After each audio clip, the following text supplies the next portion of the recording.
విజయవాడలో రాష్ట్రంలోనే ఎత్తైన ఎకో ఫ్రెండ్లీ వినాయక విగ్రహం నిర్మాణానికి రంగం సిద్దమైంది. విద్యాధరపురం లేబర్ కాలనీ మైదానంలో 72 అడుగుల ఎత్తైన మట్టి వినాయకుడి విగ్రహం నిర్మాణానికి భూమి పూజ చేశారు. డూండి గణేష్ సేవా సమితి ఆధ్వర్యంలో కార్యక్రమం చేపట్టారు. సినీ నటుడు సుమన్, రాష్ట్ర Aryavysya corporation chairman Dundi Rakesh, MP Kesineni Chinni కుమారుడు వెంకట్ భూమి పూజకు హాజరయ్యారు.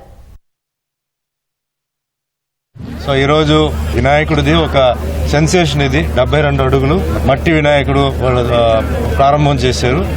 డూండి గణేష్ సేవా సమితి వాళ్ళందరికీ ముందు అభినందనలు, ఎందుకంటే చాలా ఒక మంచి విషయం. సో ఇది కన్స్ట్రక్షన్ ఈజీ 1.5 మంత్ పడుతుంది. సో అందరూ రావాలి, అందరూ సహకరించాలి. పెద్దలు అందరూ వచ్చి ఉన్నారు. ఈ రోజు మంచి రోజు. ఈ రోజు సో అన్ని విషయం అన్ని వినాయకుడు ఆశీర్వాదాలతో అన్ని మంచి జరగాలని మనస్ఫూర్తిగా కోరుకుంటూ, ఆ వినాయకుడు ఆశీర్వాదం నాకు ఉందని అనుకుంటూ అందరికీ all the best, good luck, thank you. Dhoondi Ganesh సేవా సమితి పెట్టిన తర్వాత ఆంధ్ర రాష్ట్ర ప్రజలే కాదు, ఈ మట్టి వినాయకుడిని చూడటానికి రాష్ట్ర నలుమూలల నుంచి కూడా జనం రావడం జరిగింది.